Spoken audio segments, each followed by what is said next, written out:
Hai, saya Alif dari Verbi Law Firm. Pada kesempatan kali ini kita akan membahas mengenai tindak pidana korupsi, khususnya mengenai tindak pidana korupsi korporasi.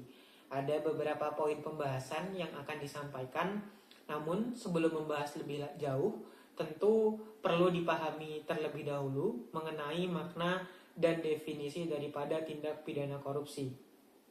Secara sederhana, tindak pidana korupsi merupakan sebuah perbuatan melawan hukum yang dilakukan untuk memperkaya diri sendiri ataupun orang lain ataupun badan hukum di sektor publik ataupun di sektor private.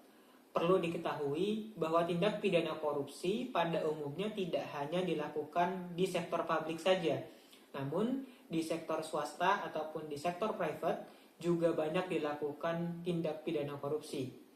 Oleh karena itu, pembahasan selanjutnya adalah mengenai bentuk-bentuk tindak pidana korupsi itu sendiri. Tindak pidana korupsi korporasi memiliki beberapa bentuk. Yang pertama adalah crime for corporation.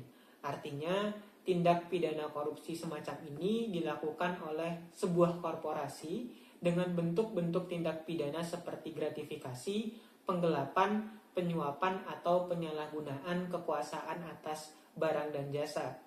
Kemudian yang kedua adalah crime against employee. Artinya tindak pidana korupsi korporasi terjadi di internal perusahaan yang dilakukan oleh karyawan ataupun pegawai internal perusahaan itu sendiri. Kemudian yang terakhir adalah criminal corporation. Secara sederhana, tindak pidana korupsi seperti ini dilakukan oleh badan hukum dan badan hukum memiliki pertanggungjawaban penuh untuk menyelesaikan perkara atau permasalahan tindak pidana korupsi yang dilakukan. Pembahasan selanjutnya adalah mengenai aturan hukum atau pasal-pasal yang berkaitan dengan kasus tindak pidana korupsi.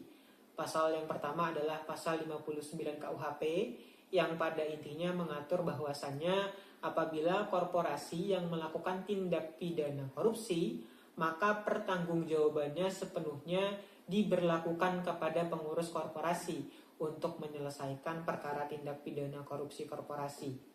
Kemudian ketentuan yang kedua adalah pasal 372 KUHP yang pada intinya mengatur barang siapa dengan sengaja melawan hukum untuk memiliki barang sesuatu baik sebagian atau seluruhnya kepunyaan orang lain dimiliki tanpa hak untuk memperkaya diri sendiri dapat dilakukan tindak pidana paling tidak 4 tahun kurungan penjara. Kemudian ketentuan terakhir yang juga berkaitan dengan tindak pidana korupsi korporasi adalah pasal 374 KUHP. Ketentuan ini berkaitan dengan tindak pidana penggelapan sebagai bagian daripada tindak pidana korupsi. Maka bagi pihak yang melakukan tindak penggelapan paling tidak akan memakan hukuman paling tidak 5 tahun penjara. Kemudian pembahasan terakhir adalah mengenai peran lawyer dalam perkara korupsi.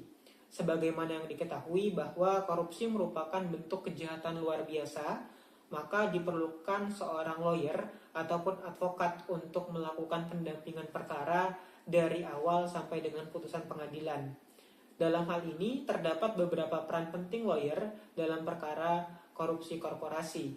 Yang pertama, seorang lawyer tentu akan melakukan pendampingan hukum secara profesional baik kepada korban atau bahkan kepada tersangka karena mereka tentu memiliki hak yang diatur dalam undang-undang.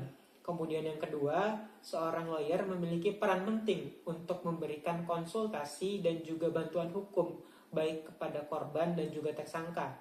Kemudian yang ketiga, seorang lawyer dapat membantu mengambil keputusan bagi kliennya baik yang berstatus sebagai korban ataupun tersangka. Karena lagi-lagi mereka memiliki hak yang dijamin oleh undang-undang untuk dilindungi oleh hukum dan didampingi oleh seorang advokat.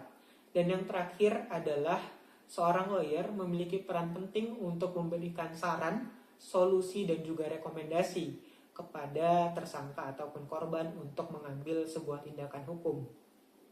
Itu tadi adalah pembahasan mengenai tindak pidana korupsi korporasi. Maka bagi teman-teman yang masih ingin bertanya lebih lanjut, dan berkonsultasi lebih dalam dapat menghubungi website kami di www.virbilawfirm.com. Terima kasih.